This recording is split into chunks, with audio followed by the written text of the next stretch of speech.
Good morning, children. Today we'll do a new poem.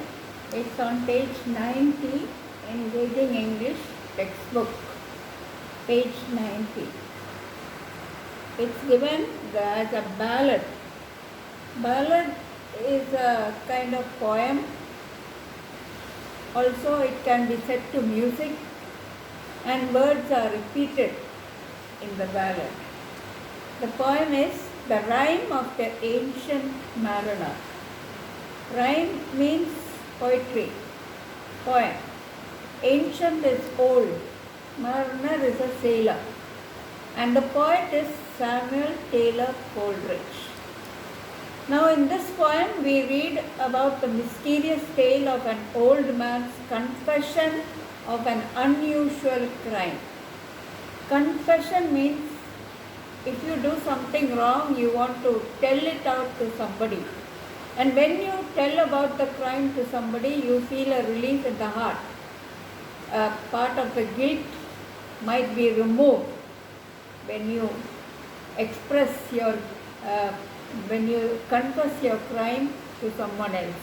So this mariner has committed a crime and he wants to say about this to another person. Read about the mysterious tale of an old man's confession of an unusual crime. The crime which is not committed usually by people. Study the use of literary devices such as archaism. Archaism is an old English which we don't use in the present day. Similes. Simile is comparison and personification. Personification you have studied in grammar. Lifeless objects are spoken of as having life. Practice the 3 types of subordinate clauses. That we'll come back to again, it's grammar. This is the first part of the Rime of the Ancient Mariner, a 7-part poem about a sailor who narrates a strange story to a guest at a wedding and holds him spellbound. The wedding guest is so much thrilled or charmed or attracted by what the mariner says, fascinated by what the mariner says. Now this whole poem runs into a lot of lines. Maybe it will take up the whole book, this whole book. So you are studying only a very small part of it. It is an ancient mariner. Ancient, I told you, old. It is an ancient mariner and he stoppeth one of 3. Archaism comes there in the word stoppeth. We don't say stoppeth now, we say either stopped or stops. And he stoppeth one of 3. So in the picture you can see the mariner and also you can see the 3 people. He stops one of 3. The person whom he stops, he is holding on to him. And he stoppeth one of 3. So the next words is spoken by this person whom he has stopped. That is the wedding guest. It is in inverted commas. By thy long beard and glittering eye. The mariner has a long beard, a grey beard, and has also his eyes are sparkling. There is something forceful about his eyes and glittering eye. Now wherefore stoppest thou me? So the wedding guest is asking him, why are you stopping me? The bridegroom's doors are open wide and I am next of kin. Kin means relative. So this wedding guest is a relative of the bridegroom, a close relative. And the hall is ready. The marriage ceremony is about to begin. And it was at this time that the mariner stopped him. The guests are met. All the guests have gathered together. The feast is set. Feast is ready. Mayest hear the merry din. Mayest also is archaic English. Can you not hear the noise, the merriment? People are talking, laughing, having fun because they have come together for the wedding. He holds him with his skinny hand. He is the mariner. He is preventing the guests from going for the wedding because he is holding on to his shoulder. He holds him by his skinny hand.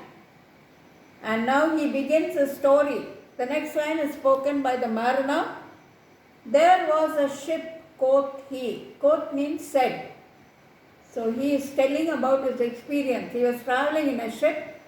Maybe the ship stopped there. That is how he has come there. There was a ship, quoth he. And the next two lines are spoken by the wedding guest. Hold off. Hold off means take away your hand. Why are you making me stop here?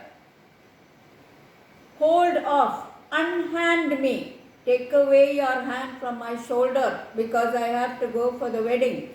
Unhand me, greybeard loon. Loon is actually lunatic. Why? Or a foolish man.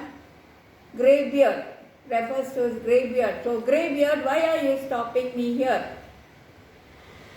The moment the wedding guest said that, eftsoons his hand dropped he. Eftsoons means at once, immediately the mariner dropped his hand. But still, the wedding guest could not go into the hall because of the eyes of the mariner. The eyes had some hypnotic power, some forceful power, which prevented him from going, even though he wanted to go and attend the wedding ceremony of his relative. He holds him with his glittering eye. He prevents him from going. Now he is not holding him by the shoulder, he is holding him there, he is keeping him there with the power of his eyes, with his hypnotic eyes. He holds him with his glittering eye. The wedding guest stood still. So he had no option. He stands there and listens like a 3-year child. The mariner had his will. The mariner wanted to tell him something and the mariner got his wish. And the wedding guest is somehow forced to remain there because of his hypnotic eyes. Just like a 3-year-old listening to an interesting story, the wedding guest is listening to what the mariner wants to tell him. The wedding guest sat on a stone. He cannot choose but hear. He has no option. He cannot go because of the hypnotic eyes of the mariner. The mariner somehow stopped him there. He cannot choose but hear. And thus spake on that ancient man, the bright-eyed mariner. Bright-eyed, again glittering eye. And now he is telling his story about the ship. The next words are said by the mariner. The ship was steered, the harbour cleared, merrily did we drop. Below the kirk, below the hill, below the lighthouse stop. So those lines tell you that gradually the ship is leaving the harbour and it is moving forward. The ship was steered, the harbour cleared. They left the harbour. Merrily did we drop. They were happy with the journey and it was smooth sailing. The weather was pleasant. Below the kirk, below the hill, below the lighthouse stop. The word below is repeated there for musical effect as well as the effect of the ship travelling slowly. Kirk is church. That is also Old English.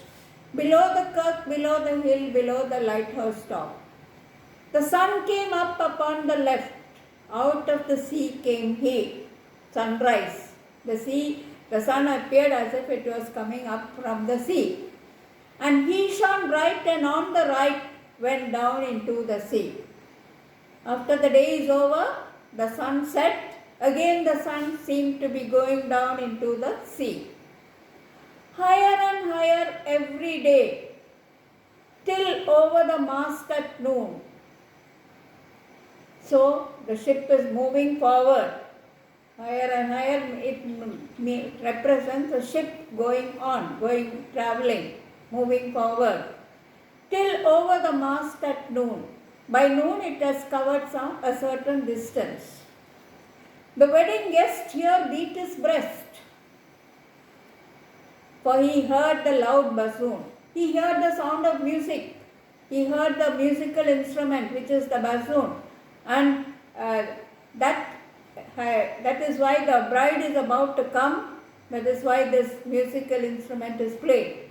The wedding guest wants to go and see the wedding ceremony, but somehow he is not able to go. He is spellbound. He is forced to remain there against his will because of the hypnotic eyes of the mariner. That is why he says, beat his breast. The wedding guest here